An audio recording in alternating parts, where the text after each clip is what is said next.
gentlemen. Hello. Can you hear me? Hello. Kindly take a seat. I think there's still some seats available here. If you can't find the seats at the back. So, Excellencies, distinguished guests, ladies and gentlemen. It's so nice to see familiar and unfamiliar faces here tonight, braving the weather of Stockholm to come to this event at the Indian Embassy, in the residence of the Indian Ambassador. My name is Gautam Bhattacharyya, and I've been asked to moderate this event. And that task is going to be quite a tough one. We have a long line of distinguished speakers, and we alas have only 1 hour to complete the whole event. So I will perhaps be a bit stringent with some of the speakers, but kindly bear with me. This evening we're here to discuss Indo-Swedish business links, trade and investment. And I see here in the audience people who have been working with these issues for many, many years. Some perhaps might be new to the issues. But Invest Sweden and the Embassy of India are really happy that so many of you have come here tonight to discuss these matters. And the focus will be investments into Sweden. But of course, there's a general discussion to follow also. What can we do to take Indo-Swedish business links forward? So without much further ado, I'd like to ask our introductory speaker, the State Secretary to the Minister for Trade, Mr. Gunnar Oom, to come up to the stage. I'll just say a few words about Mr. Gunnar Oom. He has been the State Secretary for some years now, but he's quite unusual in Swedish politics that he's also a solid background in the corporate sector, which actually you don't find too many politicians. I feel that Mr. Oom has been able to push a lot of initiatives to benefit industry and business in Sweden just because of his deep knowledge of the corporate sector. So Mr. Oom, can I ask you, State Secretary, to take the stage? Thank you a lot for inviting me tonight, and what a glorious evening. I think tonight it will be the shortest night in the year, so that is something to look forward to, really. And I'm asked to give a short interview about the relation between India and the investment opportunities for Indian companies in Sweden. And that will be a pleasure. And it's also a pleasure to be here again, Mr. Ambassador. I think I'm a very been here on a number of occasions, and your hospitality is so tremendous, and your ideas about different topics to discuss. And I think the last time I was here, I was invited by the Mafia, and that is a club with some ambassadors, and I was asked to say a few words about the development or the not development in Europe, and that was so interesting. So nice to be back again, and Mr. Ambassador, we understand that you have just a couple of more weeks in Sweden, and I think you've been tremendous helpful in imposing and strengthening the relation between Sweden and India, that's for sure, and very innovative in different topics, and during your time, I would say the cooperation has strengthened. So it's been a true pleasure, but we meet next week to discuss that more in detail. So, but in terms of trade, yes, everyone here is very apparent about what's happening in Europe these days, and there will be exciting meetings next week, and there is obviously some sort of opinions about the right course for Europe. But what is true and what's going to be true for a number of years, that Europe will look gloomy, and the rate of growth will be very moderate, if any, in Europe. So obviously it's extremely important for Sweden and other countries to look outside Europe in this conjuncture. And India is a perfect setting, I would say, a perfect fit for Sweden. Sweden as being an open, curious, trade-friendly, innovative, creative nation. Again, I mean, what could be better than India and Sweden together? So that is obvious. My minister, Eva Björling, has set the target that we should double our export within 5 years. It's pretty aggressive objective, that for sure. That means, those of you are still can calculate some math, and that means that we have to increase our export with 5%, 15% every year. And so far so good, but I mean this started in 2010, and that time it was a rebound, you can say, from the debt crisis 2008, and that will be tougher. But in order to do so, there is a number, of course, of measures that have been taken. I mean, it's from the ministry and from our embassies and from our organization that support Swedish export, like the Trade Council, like Invest Sweden, which are here tonight, and others. And obviously also we have to be successful on the international in terms of remove trade barriers, and that's work is going on inside Europe. But another measure would certainly be these negotiations that are now undertaken in the free trade agreement. I don't know when those can be concluded, this discussion. Hopefully this year. We have said that for a time now, but anyway, that would be certainly a boost for the trade with Europe in general, and I think for Sweden in particular. So that is something that we look forward to. And but already we see a number of Swedish companies active in India. I think it's like 140 Swedish companies are now doing business in India, are located in India, and are growing in India.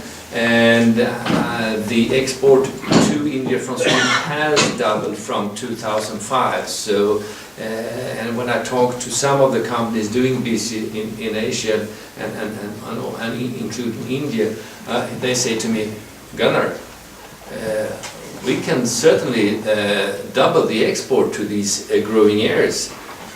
I think we can triple it. So hopefully that will be right, and that will, because if we reach the target about doubling export, I mean these markets have to, I mean, we have to grow there faster compared to the European market. The exchange between India and Sweden has also been growing. There is the Minister for Business, the Enterprise, Annie Lööf, will fly to India, I think, shortly after the summer, in order to discuss this, having this meeting about joint commitment, and I've been myself involved in this discussion with China and some other companies. They are very useful, this meeting. We sit down a number of days, identify opportunities that you can take off from, and also try to identify threats and different type of obstacles that you can remove together. There will be also other visits. The Minister of Environment, Lena Ek, and also the Minister of Infrastructure, Svärd, what is his name, Svärd, will also visit India. So again, there is a lot of traffic between our two countries. Unfortunately, I will not myself visit India this year, but hopefully next year. We will also have the pleasure to open a new office in Mumbai, namely Consulate General, and that it will be, I think, very much welcome. Mumbai is very much the sector for the financial industry, and so I think you really have to be there in order to take advantage of the opportunity in India, and that will happen during this fall. So again, another step to increase the cooperation between our two nations. Our arm for promoting foreign investments in Sweden, Invest Sweden, have identified some sectors which they think are extra interesting in terms of development between India and Sweden. And I would just mention a few of them. One is life science, and there is already cooperation going on, and there is a MOU, Memorandum of Understanding, between Sweden and India in this area, and there is a number of fast-growing Indian companies within the pharmaceutical sector that certainly will, I think, promote cooperation and between Sweden and the Swedish like-minded. So that is certainly one area of cooperation. Another is with the material science, and we already see example of that of that. And today I think we have representative from the Domsjö company, right? Which I understand has been acquired by Aditya Birla Group, right? And what I understand also, and I will briefly introduce that, is there also again a perfect fitting in terms of business, and so you know, synergy is that, as everybody knows, is that 1 and 1 becomes 3, and I think that is certainly an example of that. Another area is also that we also now see India's largest paper company, ITC, has opened research and development cooperation between a Swedish company called Inventia, and obviously within that sector, R&D, it's especially interesting for the two nations, highly skilled and highly innovative. Obviously the ICT sector is very I mean, Sweden is very famous within that sector. It's these companies like Ericsson and so on, but you have also seen a number of Indian companies within that sector. I would say that is very much how the success story started within that sector in order to conquer the world more or less. And you see companies like Infosys, Tata Consultancy Service and Wipro moving into Sweden and starting cooperation and joint venture with Swedish companies. So, yes, and there is also an exciting company called VNL, which has now R&D in Sweden about to develop a new generation of communication system for rural areas, namely that you have develop mobile communication that is based on solar energy. I mean, again, perfect fitting. So there is a lot of potential within these already identified sectors, and we'll hear more about that tonight, but there is more to come. I would say there is a really huge untapped potential for more. But it has to start, and has already started, and now from that I think we can accelerate. Again, thank you for inviting us to this exciting evening and learning more about business opportunity, investment opportunities for Indian companies in Sweden.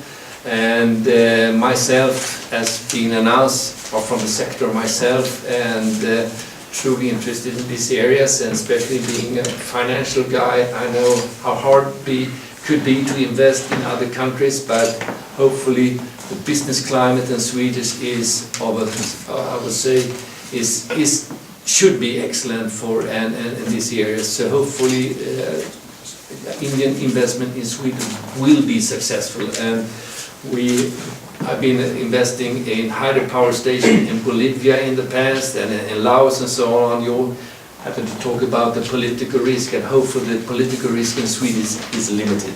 Thanks a lot.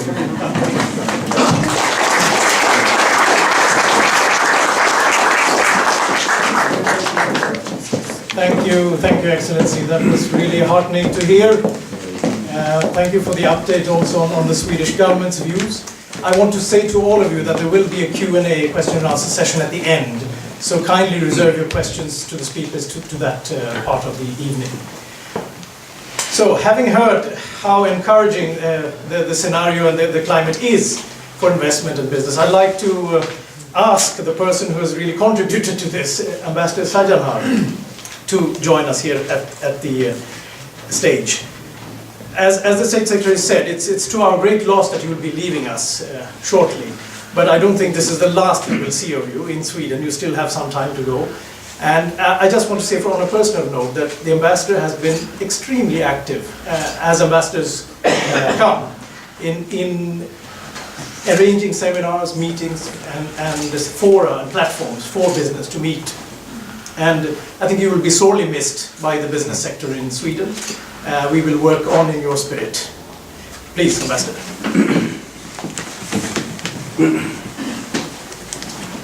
Thank you very much. Thank you, Gautam, for this generous introduction, and thank you very much, Mr. State Secretary, for your very kind and gracious words.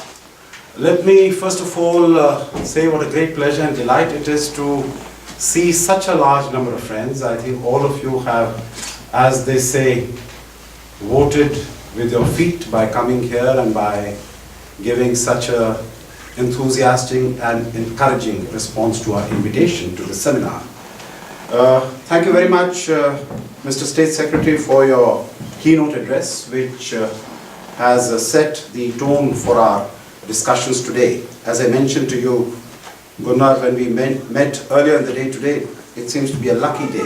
Not only because we are seeing each other twice in the day today, but also we have the pleasure and privilege of welcoming you to this home twice in less than 2 weeks. So I'm truly delighted that you're here.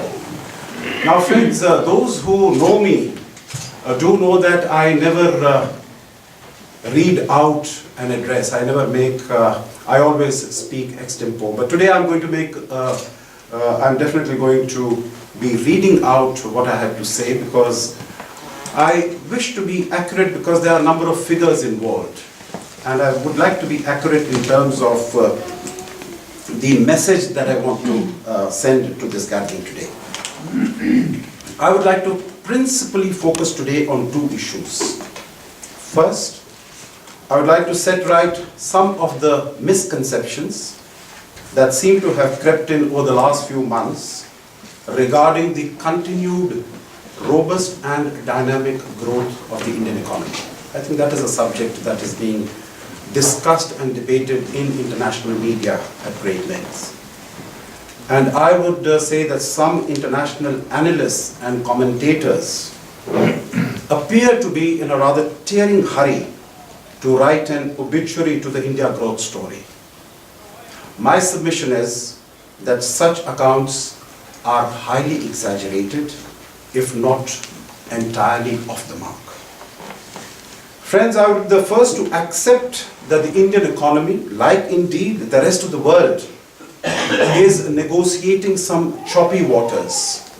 But I would like to reaffirm that this notwithstanding, India continues to be on track to register high and impressive growth in the coming years. Let me illustrate and demonstrate it with a few facts and figures. The external economic environment affects India like most countries in several ways. One is in the area of exports. Notwithstanding the depressed and rather depressing global economic scenario, India's exports have continued to do well. Mr. State Secretary, you spoke about the ambitions of Sweden also to increase exports. Now let me give some figures. Last year our overall exports registered a growth of 23% from 245 billion US dollars in 2010-11 to 303 billion US dollars in 2011.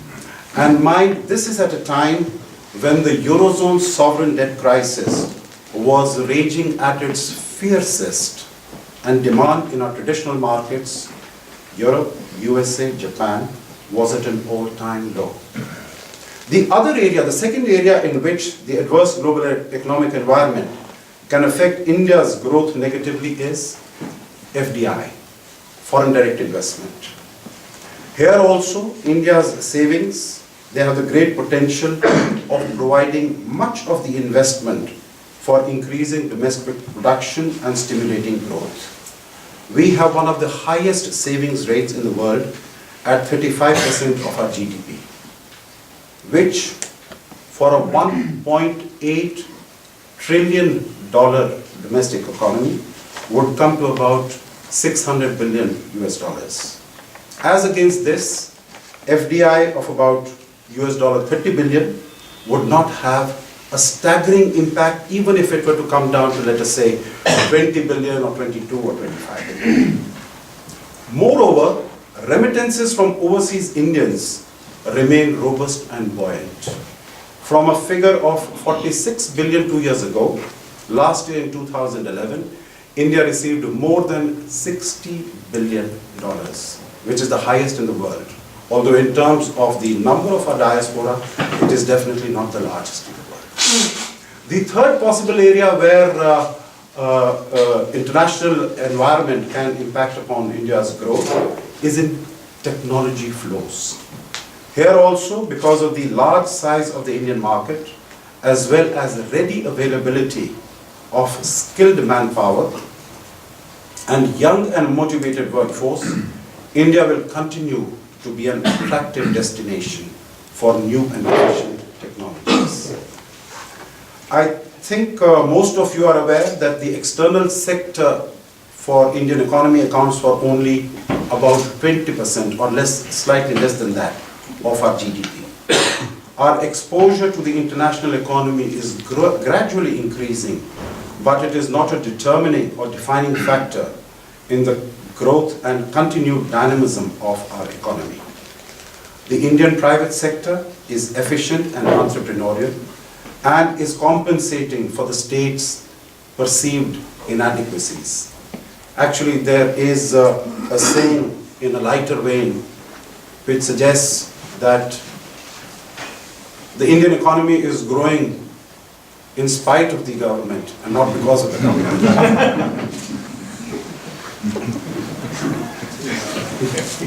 I reserve my judgment. Still, many are inclined to compare India unfavorably to China. So let me give a few macroeconomic numbers. Half of India's growth has come from private consumption and less than 10% from external demand. By contrast, 65% of China's real GDP growth comes from exports and only 25% from private consumption. China is hence far more vulnerable to external shocks than is India. Moreover, India has the highest household savings rate in Asia. Households account for 65% of India's national annual savings compared to under 40% in China. Bad loans account for only 2% of Indian banks' credit portfolios versus 20% in China. And India enjoys a huge demographic bulge with more than 50% of its population below the age of 25 years. This will enable us to add about 120 million young people to our workforce over the next decade, thereby increasing production, growth, demand, investment, consumption. Putting China aside, India's economy grew by 6.5% in 2011-12. This was a come down from 8.4% in the previous year. However, the IMF and the World Bank have predicted India's growth at more than 7% during the current financial year and also around 7.8% in the next year. Friends, the real picture of dogged progress is far removed from the perception of a government beset by inaction and policy paralysis. As Gautam has said, there will be opportunity for questions.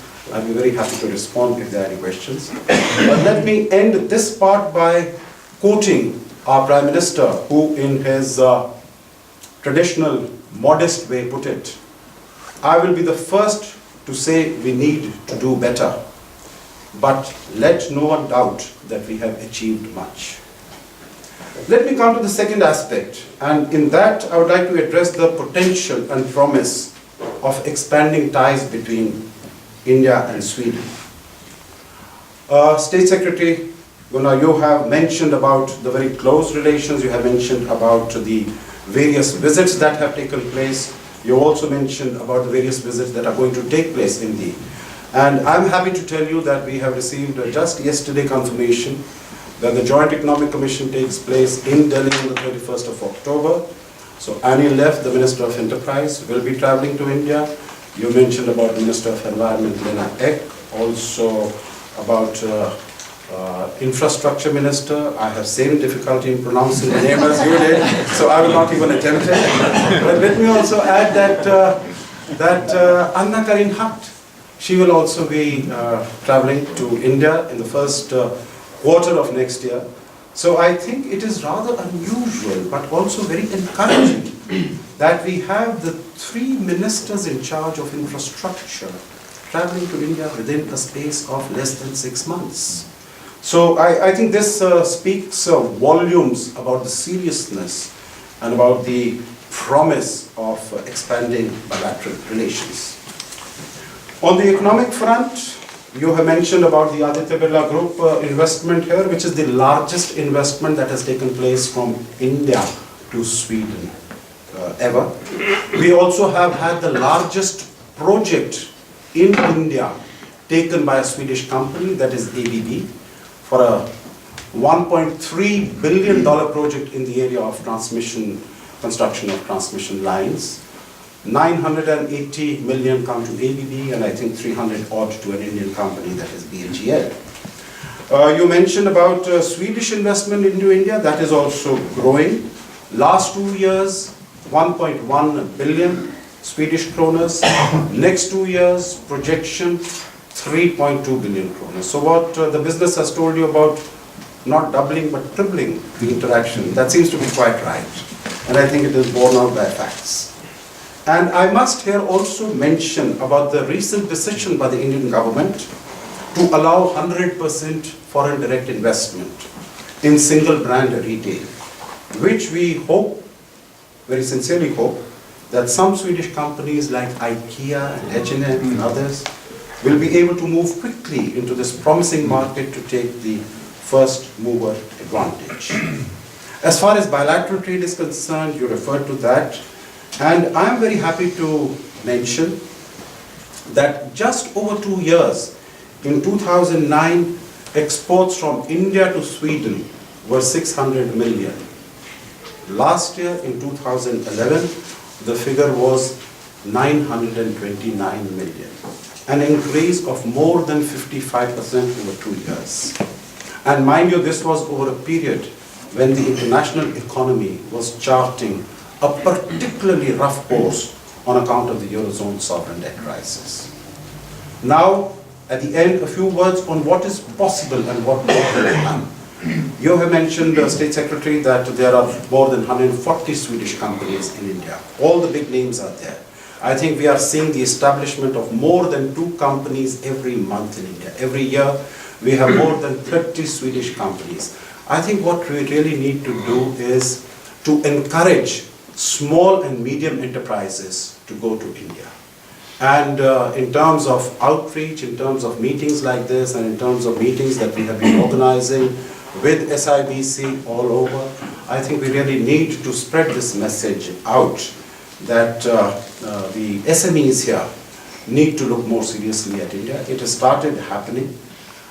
We had a 30-odd member delegation from SMEs from the Confederation of Swedish Enterprises, which went to India in January, February this year, and I'm told that they had a very successful visit. But of course, we need more of these visits. We need more participation in trade fairs, and of course, the embassy will always be happy to inform and to keep interested companies engaged in these areas. I think the Swedish companies need to look at India. So far, what I have been able to see is that India's big market of about 400 million middle class, that is what is of attraction. I think what they need to do, look more seriously and in a more concentrated fashion, is at establishing joint ventures and undertaking joint projects in India. India has a very strong research base, and its product development base in a large number of areas. You mentioned life sciences, automotive components, power generation. There are several areas that I could mention in this. Actually, this has already started happening. ABB established its global R&D center in Bangalore recently. There are companies like Atlas Copco, Ericsson, Scania, which have established their R&D centers. Eicher Motors, which is partnering with Volvo Trucks, they are developing a joint engine, middle-sized engine, which they can launch not only in India but also in other parts of the world. There are several areas which offer great potential for cooperation, whether it is green energy, whether it is clean technology, conversion of waste to energy, bioenergy, infrastructure, telecom. civil and defense security equipment. All these areas provide excellent potential for bilateral cooperation. At the end, let me mention a few words about engagement between India and Europe, to which you also referred, Mr. State Secretary. One is that India is very concerned about the continuing Eurozone crisis, and we do sincerely hope that it will be resolved sooner rather than later. India is playing its own part. Just 2 days ago at the G20 meeting in Mexico, Prime Minister Dr. Manmohan Singh announced an additional $10 billion to create the firewall to ensure that the contagion doesn't spread to other countries. And we will continue to be engaged in this exercise. On a slightly happier note, Mr. State Secretary, I understand that the bilateral trade and investment agreement, the negotiations for which commenced 5 years ago in 2007, is likely to be signed in Brussels on the 26th of this month. I'm sharing this information with you since you made a reference to that. I'm very hopeful about that, because we were expecting that when the summit took place in Delhi on the 10th of February this year, that we would have made progress. But latest reports coming to me indicate, and I think that will be a tremendous morale booster in this pervasive scenario of economic gloom all over the world, to morale booster both in India and in Europe. And of course, it will provide great opportunities to companies in Sweden and other countries to expand the bilateral partnership and engagement. So thank you very much. Welcome for coming, and thank you for a patient hearing.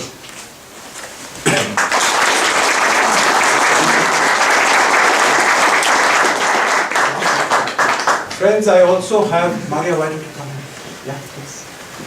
I also would like to take this opportunity to introduce a very distinguished and an eminent member of the Indian government, who we are extremely lucky and fortunate to have with us today. And I refer to none else than Ambassador Satinder Lamba. He's been my ambassador, but more than that, he has been my mentor, he's been my guru, and I'm indeed very happy that he's here just for 2 days, and we are fortunate to have him amidst us. Ambassador Lamba is the special envoy of our Prime Minister for different areas, and he was in Helsinki for some discussions, and he and Mrs. Lamba have graced us with their presence here. He's been our ambassador to Moscow. He was our ambassador to Germany. He was our High Commissioner to Islamabad, Pakistan, our ambassador to Hungary, and many other important places. So I have great pleasure in welcoming him and inviting him to say a few words and to share his thoughts with us also on this occasion. Please.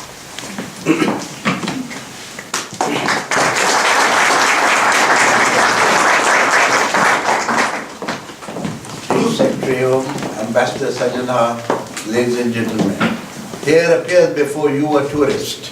I have come here as a tourist, as a guest of my friend Ashok Sajana, and my wife and I have thoroughly enjoyed the last 2 days and given us a new perception about Sweden.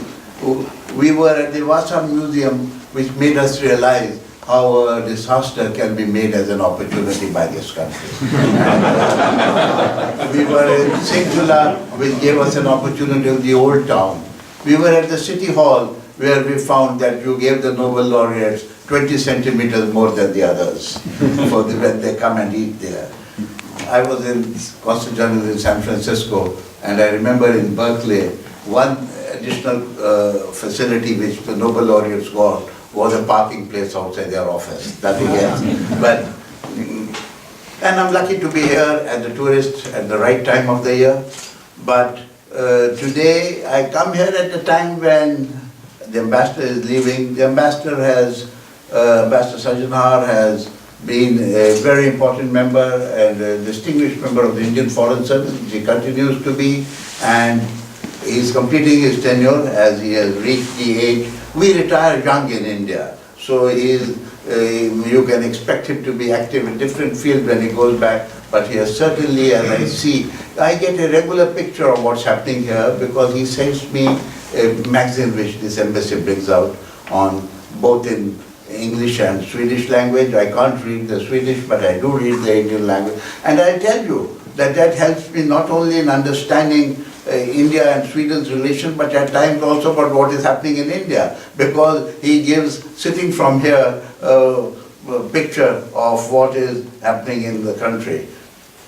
Well, coming to I don't have much to add to what he has said on Indian economy, but I want to tell you 2 or 3 things. I used to be India, about 40 years ago, India's commercial representative in Rome. At that time, my job was to promote India's exports. By the time I became an ambassador, my job had changed. It was not only to increase my exports, but also to increase my imports, because we realized that it can't be a one-way traffic. Trade must increase on both sides. And then another new element came in, investments. We at one stage wanted only investments in India, but again we realized it's a two-way traffic. And wherever you go, you find an increase in Indian investment. I was in Finland, I'm here today, I was in UK, where we are one of the largest investors, as the United States, where we have created more jobs than any other country in the last 5 years, by terms of Indian investment. But what does India offer? India offers you, number one, as the ambassador mentioned, yes, the growth rate has gone down. It was over 8% for 5 years, and suddenly it's now below 7. But the projections are over 7.5. And some people have expressed concern at inflation. But what I wanted to tell you was that this inflation has been taken into account in the projected growth rate, which will be over 7% in the current year. Number two, the investment, India offers an ideal opportunity for investment in infrastructure, over $1 trillion in the next few years. And I was glad to learn that 3 of your ministers dealing with infrastructure are going to be in India. In fact, that will enable you to take a lead over others, because that is one sector where India is going to be strong in the coming. Thirdly, the Indian market, it's changed completely, but the middle class that the ambassador referred offers a great opportunity to firms all over the world to sell things to them. And not only the middle class, there is also the 80% of our people live in the rural areas, and the rural economy is changing. The villager today is buying all kinds of things. So it's the middle class and the rural economy that offers you a great opportunity, and I do hope that Sweden, like other countries, will take part in our common journey to make the world a better place. You know why I say the world a better place? Because today what's happening in Europe affects us. And my Prime Minister is in Mexico for the G20 meeting, and there the leaders are giving their thoughts on how to bring the economy back on rails. And we do hope that things will improve, because what happens here in Greece affects the Indian stock market within 10 minutes. So things have changed. 10 years ago, there was no such connection, but today there is. And so we would like to see improvements here, where we would like to improve ourselves. There are deficiencies which we will overcome and work together. Thank you once again, Ambassador Sajanhar, for giving me this opportunity to discuss it, to speak to this distinguished gathering. Thank you.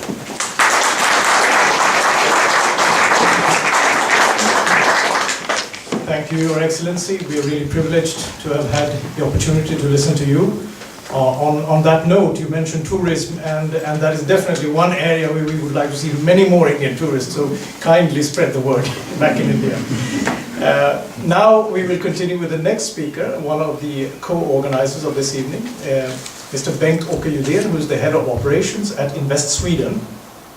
The Director General of Invest Sweden, Mr. Per-Erik Sandlund, unfortunately could not be with us this evening due to personal reasons, but we're very happy to have Mr. Bengt-Åke Judén here, who has a long experience of working with investments to Sweden. Bengt-Åke. Thank you. Mr. Ambassador Tanjar, Ms. Lamba, State Secretary. I am very pleased to see so many prominent friends here. I have not talked to all of you yet, but I hope to be able to do that. I don't know if the Stock Exchange of India will have see any effects of this meeting in 10 minutes, but maybe in a few years' time. Because investments are long-term. He's sleeping at the moment. So. Sorry. Otherwise, I'm sure it would have been a rapid answer. We will see. I would like to echo State Secretary Gunnar Oom's congratulations for your successful duty here. We are impressed by your intensive mode of operation. You've been very successful, and we have, as in Sweden, been fortunate to be with you and together with you in many occasions in this place, at the Indian House, in Almedalen last summer, in Mölde just recently, and we are very grateful for the intensive work that you have put in. My own experience of India started back in the mid-90s. I was working for Ericsson, and we were young professionals thrown into a market which was about to issue some tens of GSM licenses. That was the Indian market. We had competitors like Alcatel, Siemens, Nokia, Motorola at that time, and we were working day and night to win GSM contracts for Ericsson in India. We thought we knew we had the best system. But when we came to the negotiation table, the Indian negotiations always said, the famous phrase was, everything is the same, now we talk price. And that was a good lesson for a young professional back then. But let's say something about the Indian commercial mode of operation. Some years later, I returned to India, but looking for investors. We opened our first operation, but it was based out of Stockholm, and we tried to start in ICT and life science. These two sectors are very strong, of course, both in Sweden and India. And in 2009, we thought we had the contact networks, we had the mass of business, so to say, from our perspective, so we could open an office. And we did so adjacent to the embassy in Delhi and co-located with the Swedish Trade Council. And since then we have been working in not all the sectors you mentioned in your speech, but many of them. And we think the opportunity is very real.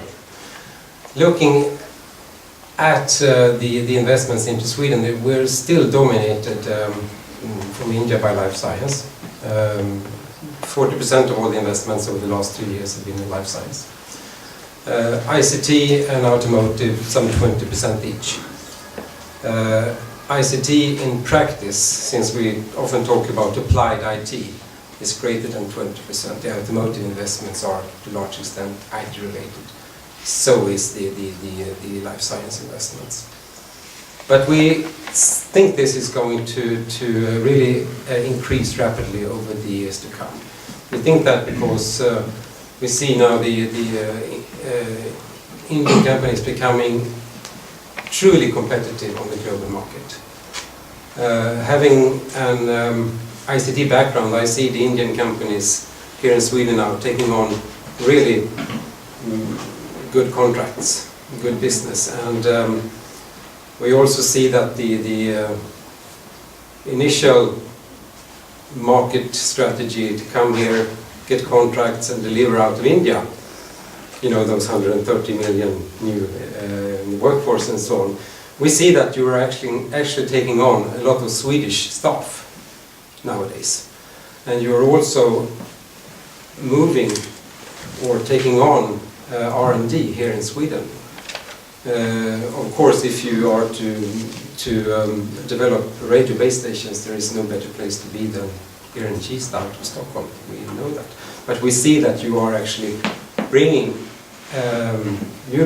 operations to Sweden, not just coming here to win contract and bring delivery from India. And we are very happy for that. And you will have enough work for those 130 million anyways. That's 10 years. 10 years. In this business of investment promotion, we always benchmark. We benchmark between countries, we benchmark our capabilities, and we like to rank us. It's good marketing. And if I would do a ranking or a benchmark on the foreign missions here in Sweden, here in Stockholm, and rank how supportive and how enthusiastic they are about the operation of Invest Sweden and the work to bring investments here, you would have an excellent score, Mr. Ambassador. We are sad that you are leaving. We have had good cooperation with earlier ambassadors, and we hope that you will make sure that we will have a very good cooperation with the next ambassador and the next after that. Thank you very much for your hospitality, and once again, we appreciate you very much. Thank you.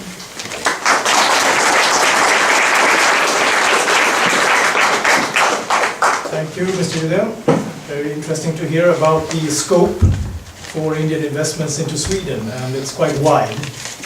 We've also heard the ambassadors talk about the resilience of the Indian economy, and I think there a reflection is that the obituary of India has been written maybe in London and the US, but in Sweden, as far as I can tell, the India growth story is still very much alive. Maybe it has to do with our Swedish long-term approach to business, but I think nobody's really talked about India's demise.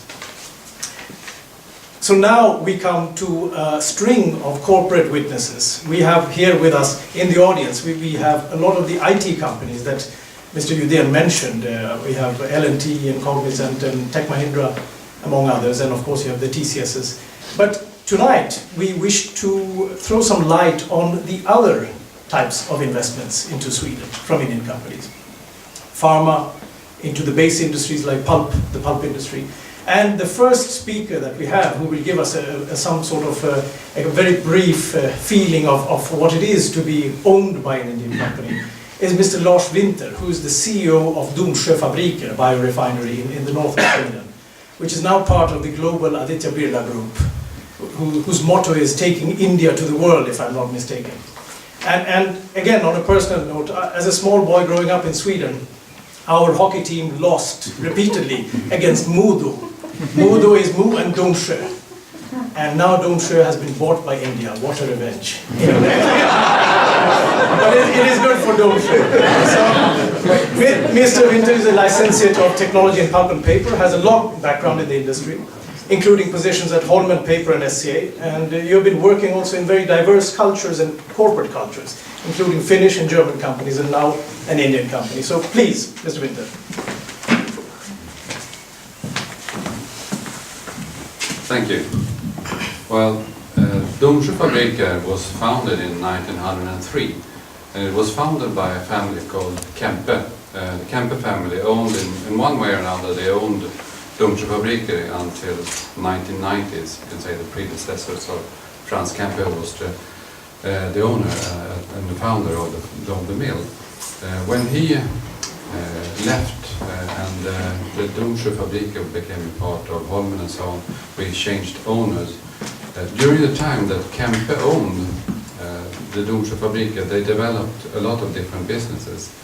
And one of the businesses that was developed was cellulose. The cellulose business has, the last 10 years, been further developed, and we have also gone into becoming a biorefinery, which means that we are producing, what we are saying, we're doing more of the wood. We're producing, besides cellulose, also lignin, we're producing ethanol, and we're also the largest Swedish producer of biogas, which not many knows. We produce 45% of the biogas that is being produced in Sweden. In that sense, we consider ourselves to be a biorefinery with a very high environmental profile. Coming into cellulose, we focused on cellulose for producing viscose, and as doing that, Birla is and was then one of our customers, is still, of course, and that is why the reason why Birla bought Domsjö also, because we produced and do still produce a very high quality cellulose to be used further in the production of viscose fibers, which you most probably know is a more environmental alternative to cotton. If you don't, I can tell you more about it.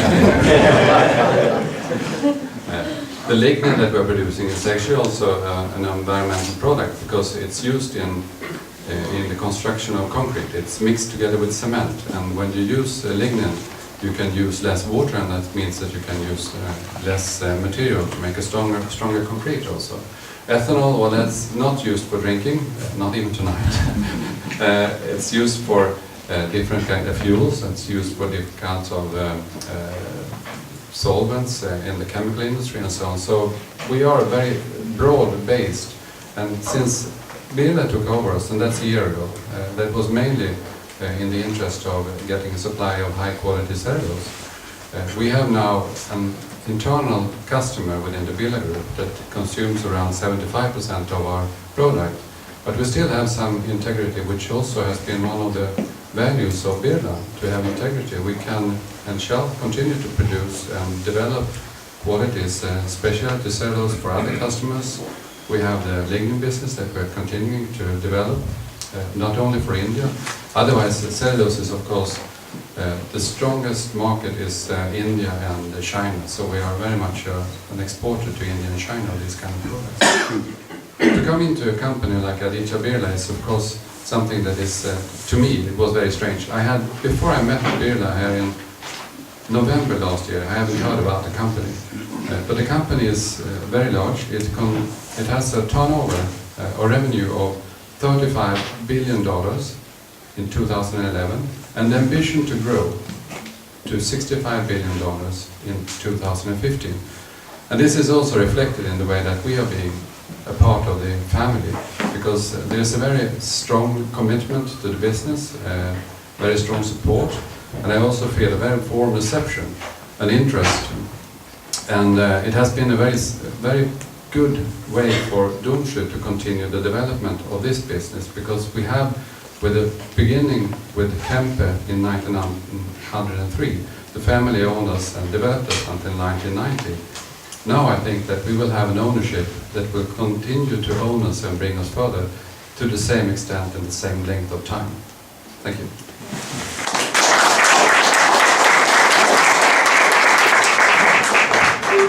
Thank you, Mr. Winter. Very interesting to hear about the marriage of long-term interests. The next speaker is Mrs. Agneta Bergvall, who is the CEO of the pharma company Chemwell.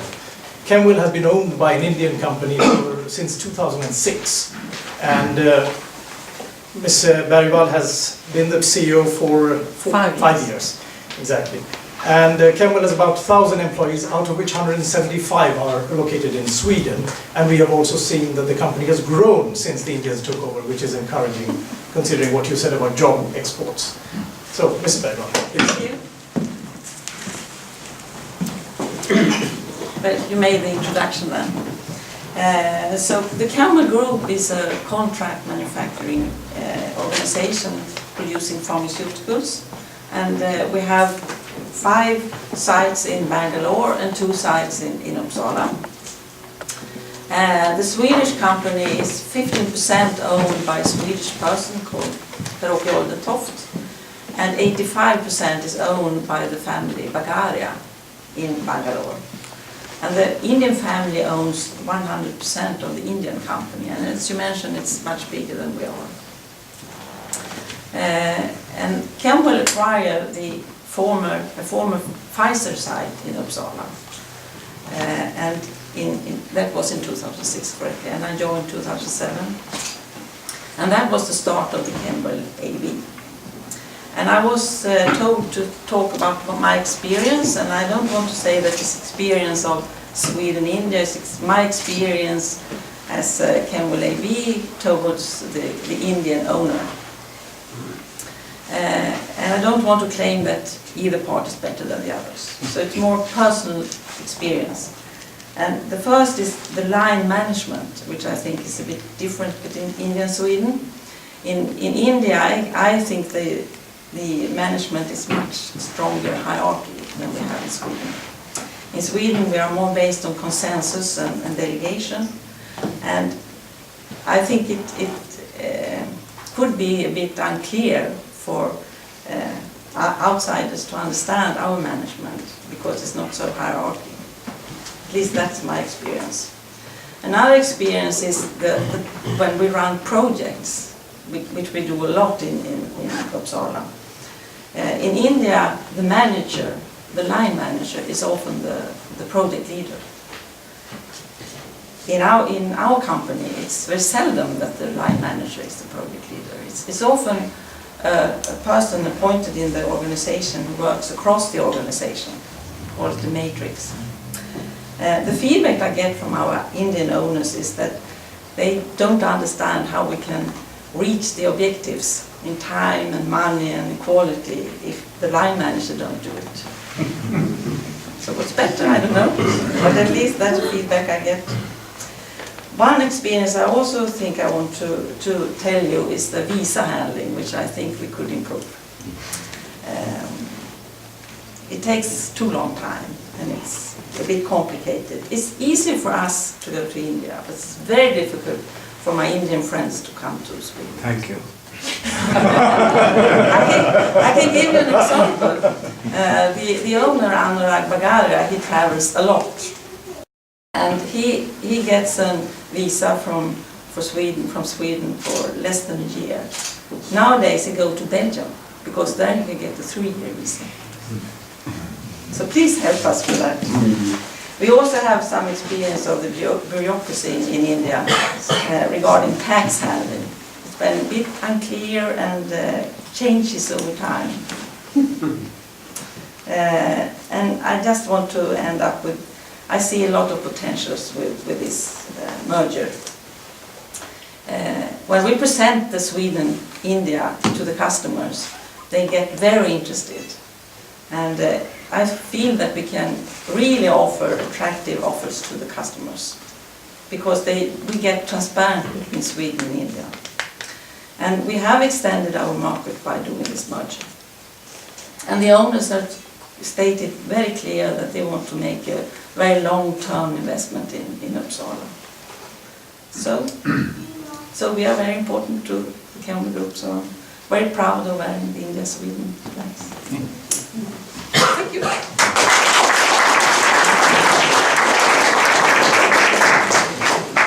Thank you, Mrs. Bergvall, very much for this lucid explanation of how it is to work in an Indo-Swedish environment. I'm sure these cultural differences can be overcome, as you have shown.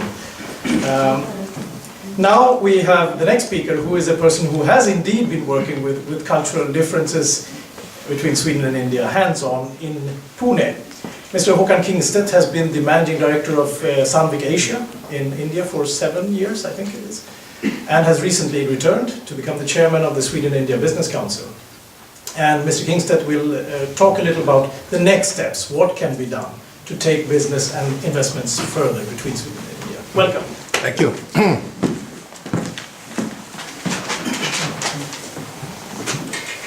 Mr. Ambassador, State Secretary, distinguished guests, ladies and gentlemen. 5 minutes is a short time, but I came to India in 2004, just returned, and it's a total new landscape. It's a dramatic change over these years. In 2004, you barely saw Indian companies abroad, just the big players. Today, you see them everywhere. They are extremely aggressive, they look for business, and they look for opportunities. I would like to take the opportunity to focus on small and mid-sized enterprises, not the large corporations, because they will do well anyhow. Returning to Sweden now, I'm a little bit, well, not shocked, but surprised would probably be the right word. I've been traveling around in different parts and regions here in Sweden now, meeting quite many mid-sized companies. Turnover 150 million, 300 million, have excellent products and would have a possibility to export. They don't know how to do it. They haven't thought about it, they don't have the capabilities, they don't have the knowledge.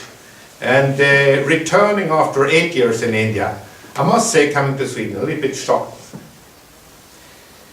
I think suppliers is moving now to India. I see a new wave, second wave of Swedish companies moving into India. I see suppliers to large Swedish enterprises. Either they are pushed there or they like to expand their business. As Mr. Ambassador clearly said, they have 2 companies coming in to India per month. I would say it's a pretty poor target. It's not good enough at all. There should be 5, it should be 10. And it's important now that we speed up this process. I think also Sweden is a good test market. We are quite advanced in many areas.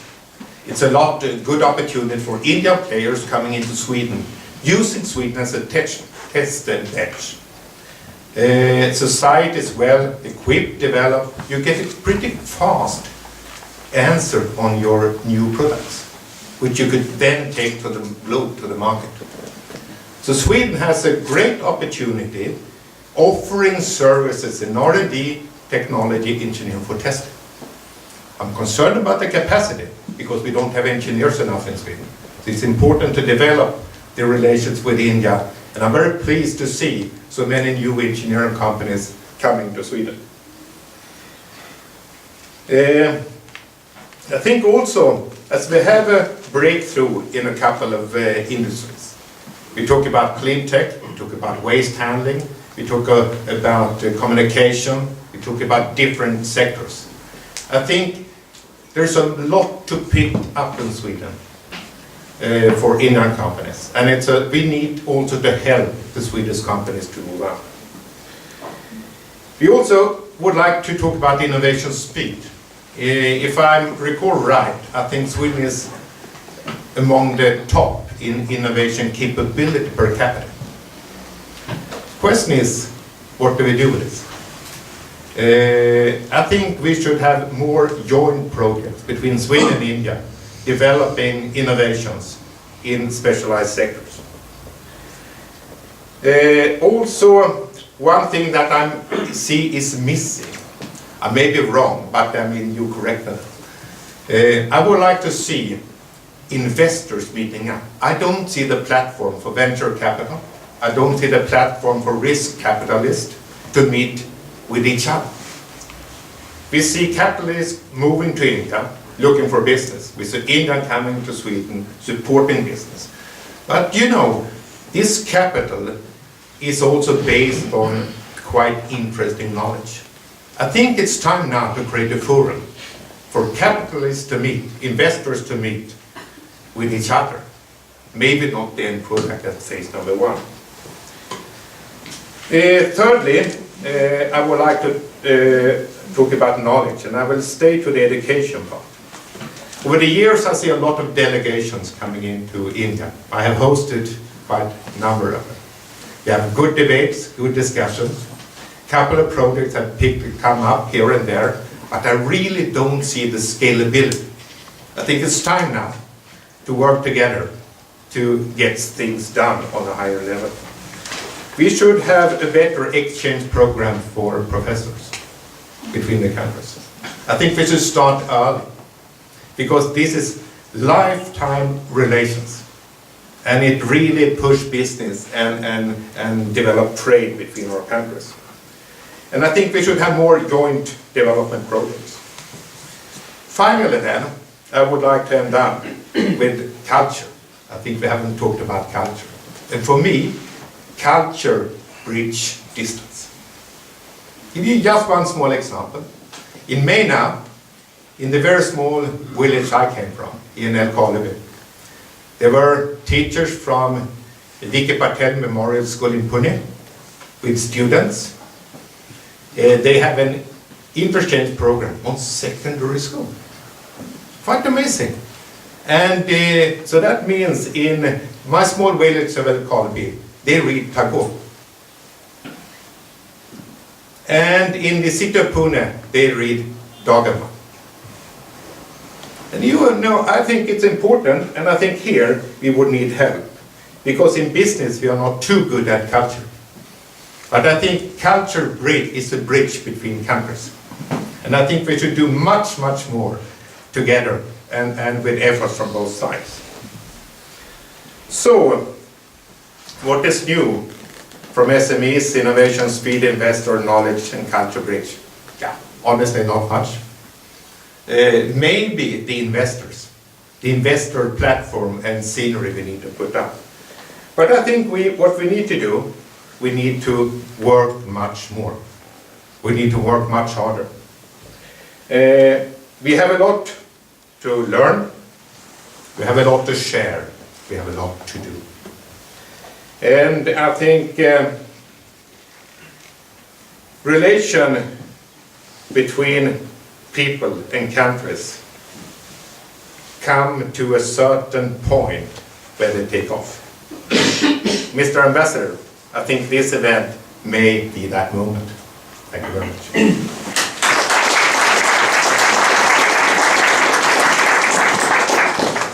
Thank you so much, Mr. Kingston, for your words, inspiring words, which I hope will come true. We have reached the end of this line of speakers, but we do have the question and answer session. And before we go into that, there's actually a man here who represents what we've been talking about, an Indian who has invested in Sweden. And maybe I can introduce Mr. Rajiv Mehrotra, who's the chairman and founder of Sham Telecom, one of the foremost telecom companies in India. And maybe you could kick off the question and answer session just by giving us a few comments on what you feel as an investor regarding what has been said. Thank you, Mr. Ambassador, Mr. Secretary. My first visit to Sweden was in year 2000 with our communication minister, Paswanji, had brought a delegation here. And I'm also an Ericsson customer in India from 1996. I came here, I can say I fell in love with the country, the people. And then I started coming here quite often. And we have invested close to 200 million SEK over here during last 5 years. And at one time we had 30 Swedish engineers, no Indian. And now we have over 20 Swedish engineers working with us. And very much satisfied, nice people, and Chista has become kind of a second home for me and my family. Now, small things which should not be there, but they are there, and I think you shared one of them. The visa for my wife, it takes time in India. And every summer we come here for a week or 2 weeks.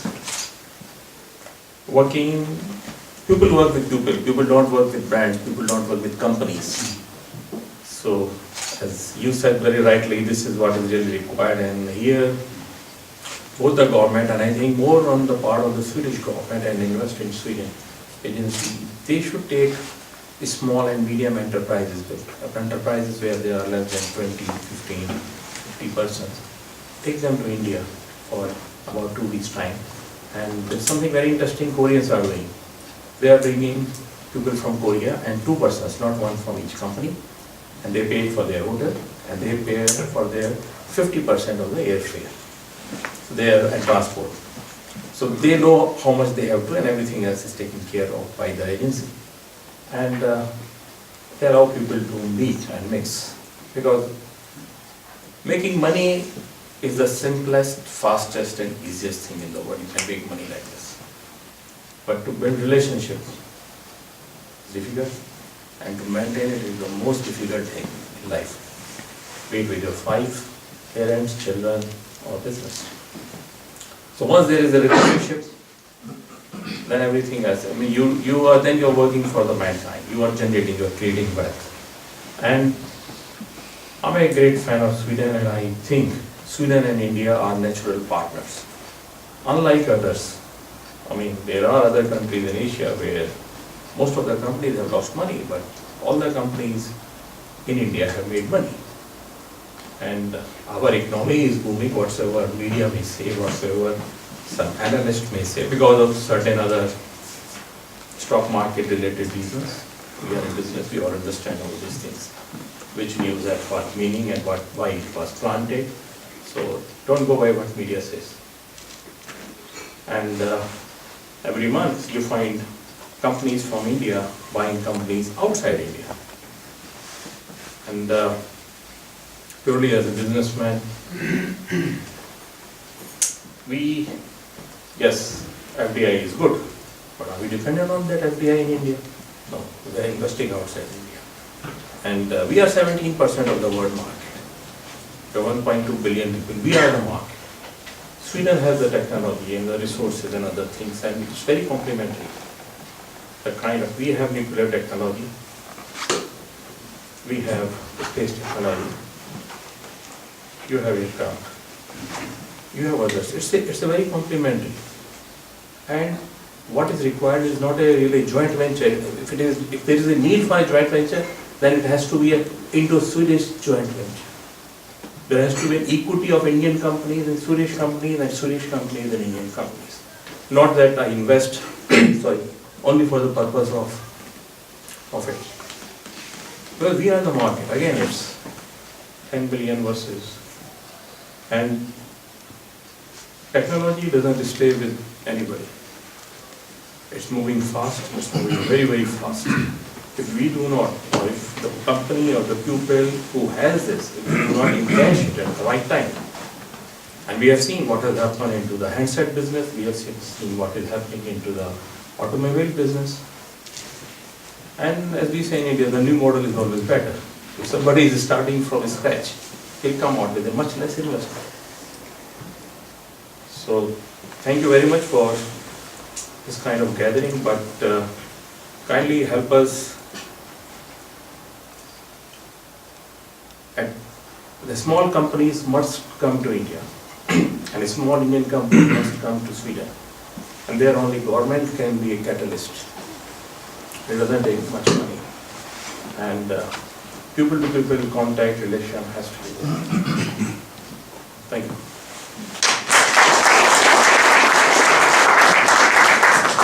Thank you, Mr. Mehrotra, for your wise words. And it seems that the consensus, after all, Swedes seek consensus. Consensus is more people in both directions, small and medium-sized companies. The message is very clear. This Q&A session, unfortunately, cannot go on for very much longer, but I think there must be people in the audience who have questions to our distinguished speakers, and I'll call you up depending on the question, but please feel free to grab the floor now with your sharp questions. May it be visa, may it be something else. Please. Rajesh Thomas, I know you had a question, so I'm pointing to you.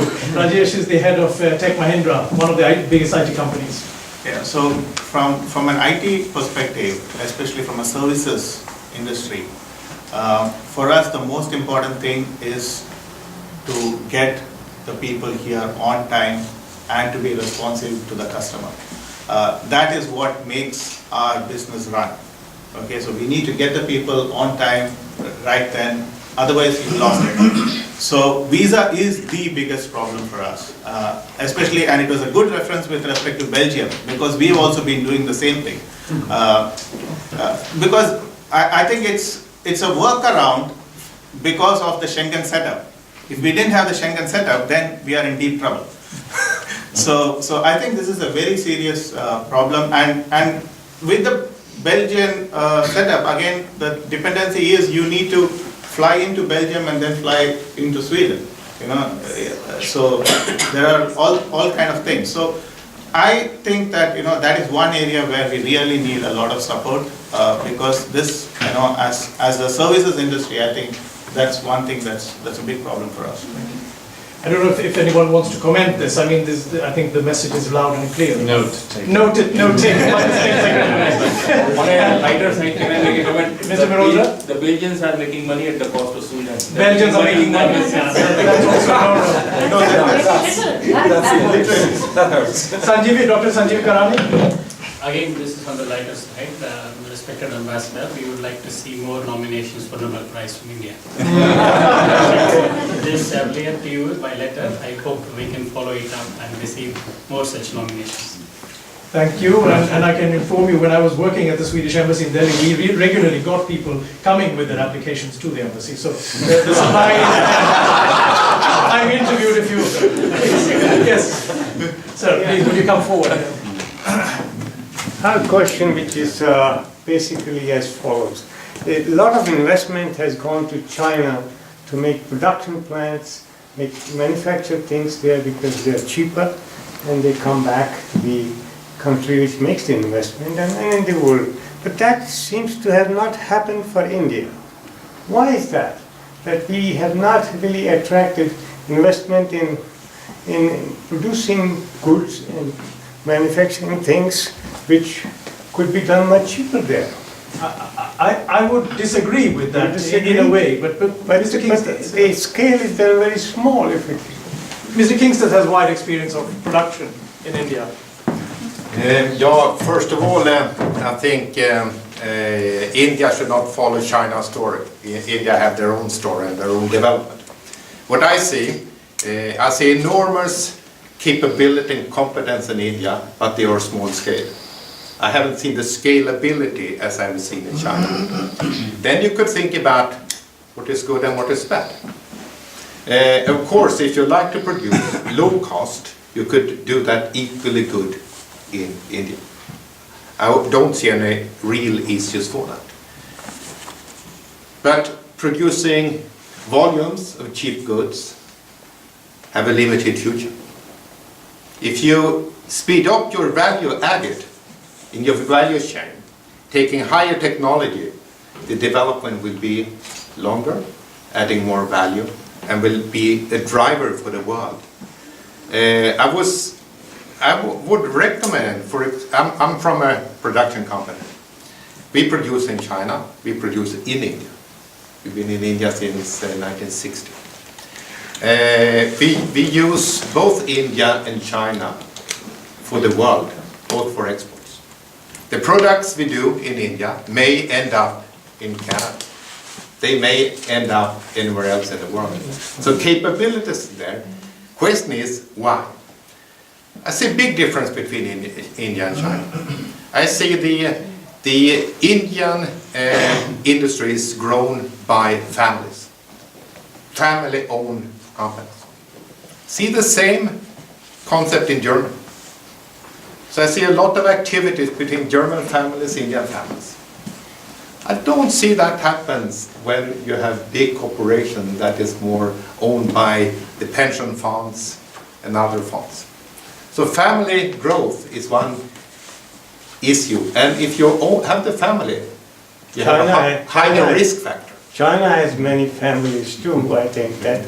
I think once you start manufacturing, then it goes into the country itself too. You propagate this kind of knowledge you gain and the efficiencies you make, that you can also bring it to the consumption in the country itself. And that is happening in China now. When I went in 1987 in China, it was only one store in the whole of Beijing which we were selling consumer goods. And now things are different, really.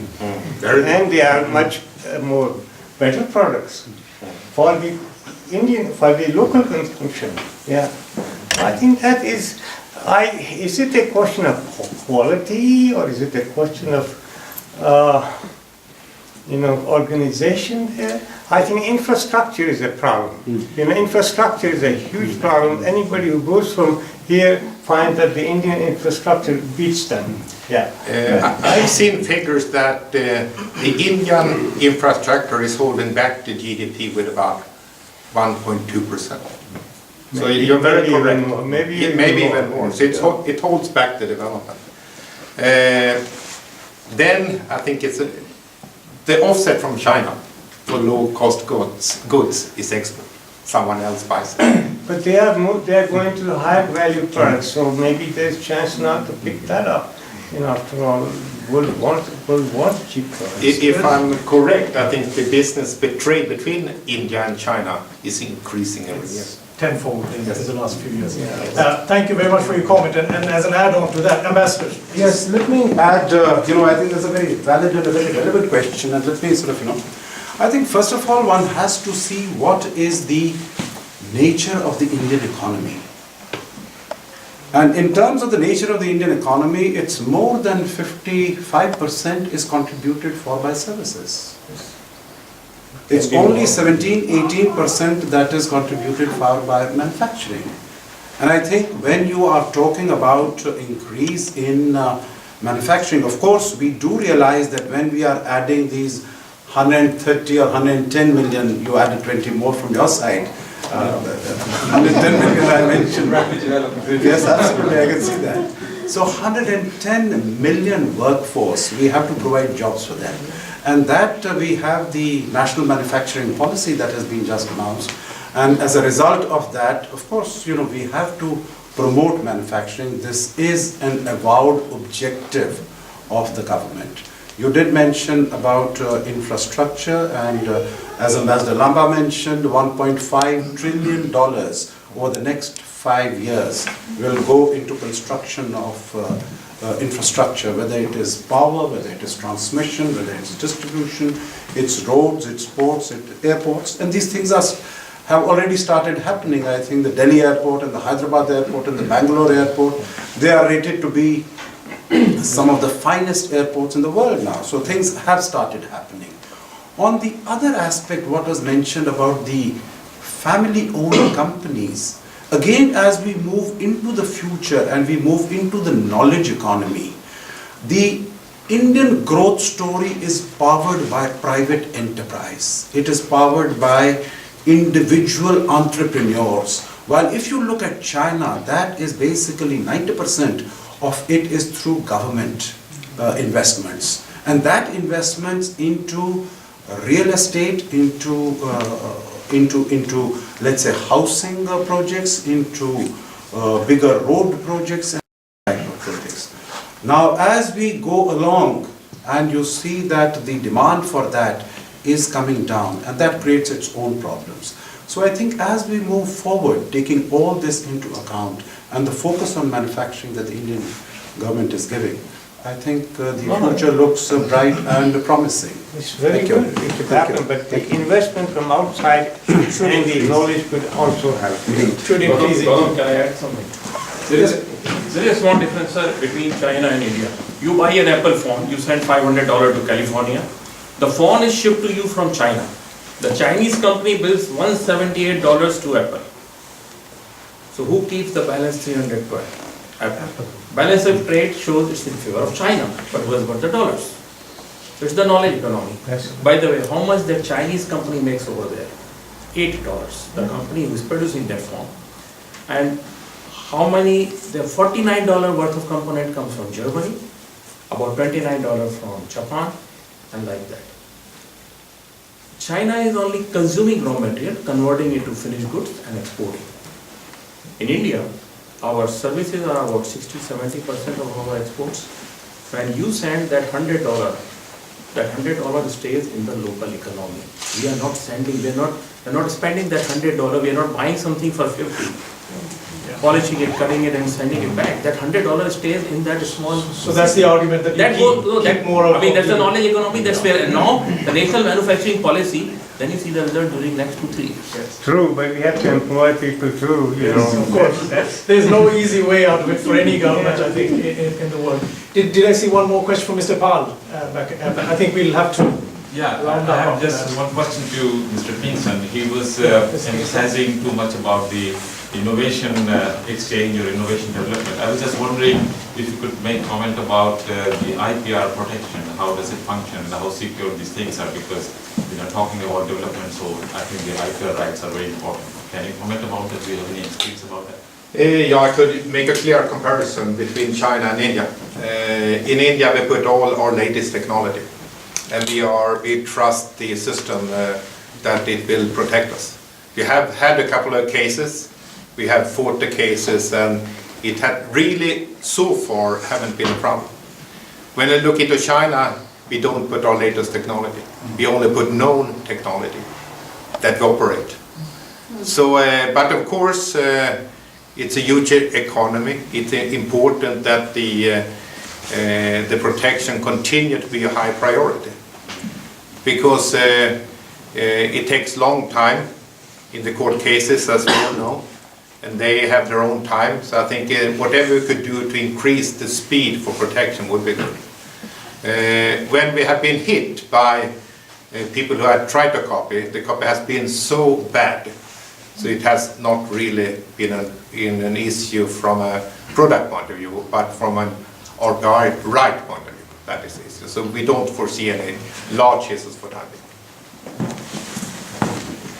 Yeah, one brief comment, then we have to round up. Yes, Just one question regarding the exchange programs, because I think that is one area where I don't see too much happening, between the universities. Because we have premium universities in India, there is so much research happening here in Sweden, but we don't have a very healthy exchange of students coming, learning, going back. So is there something that's being done to that? Because I believe that going forward, if you are able to create that ecosystem, these are the guys that are going to really take it forward. Definitely. Definitely. The chairman of ICARE is a case in point. He was here studying in the 60s, and now he's working with Volvo. There are scholarship programs, and there are some funds being created at Chalmers and KTH. Things are being done. There's been a change in Sweden last year with a new payment system for foreign students. It has meant that the number of students has dipped, but I think that this is really on the table, and industry and the government are really thinking about it, if I may take the liberty to answer the question. So, thank you so much. I think there'll be lots of opportunities to talk afterwards, but now I'd like to ask the Ambassador and Ambassador Lamba and the State Secretary to join me here on the stage. And I think Ambassador Sajjanhar has a particular objective. Well, there is a particular objective, of course, because we have a new book that has come out. It is on EU-Asia relations, and we thought it has been edited. It's been edited by one of the eminent economists of Sweden, Lars Oxelheim, from Lund University, and it also has a number of articles written by Swedish authors, by Indian authors, even by Dr. Sumitra Chaudhary, member of the Planning Commission, and some of the others, academics. And of course it speaks about globalization and the possibilities of cooperation and collaboration between Asia and Europe, and of course between India and Sweden also included. So I thought it would be an excellent opportunity if we have our two distinguished guests and participants could unveil and launch this. Launch this. Yes. Yeah. Take these in. I am the ambassador. Okay, all right. Voila. That's it. Very good.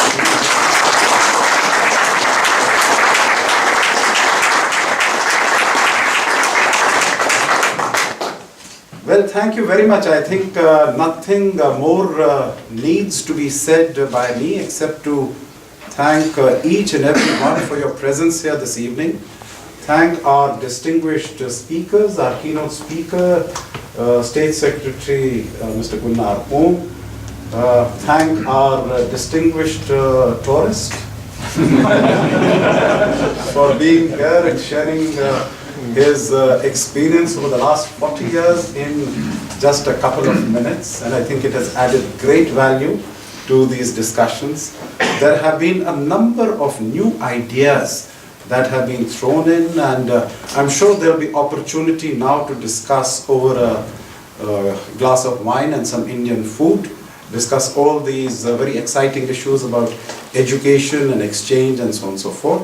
A lot is happening, let me tell you. I think people tend to get focused in what they are doing, and they don't really see what is happening all around them. But a lot is happening, and we can definitely discuss that. There has been importance of investor forum, importance of cultural interaction that has been made, and I think that's very, very valid points and very, very useful suggestions. So I think what we can say from the embassy, from the Indian government, and I'm sure I also speak for my dear friend and counterpart, State Secretary Gunnar Oom, that we will take these things forward. Of course, as far as visa is concerned, that is entirely invisible. Right. Yes. But I think in addition to the fact that Belgium is earning at the expense of Sweden, I think if we have more tourists coming here also, that would be a great help. If we didn't have this tourist, we wouldn't have learned so much that we have learned today. And let me say that Indians are the largest spending tourists, because we still are, living in large joint families. And when he goes back and Mrs. Lamba goes back, they have to take gifts for the whole community. So they are large spending tourists. So you must welcome them, you must invite them. So thank you very much once again, and have a wonderful evening, rest of you.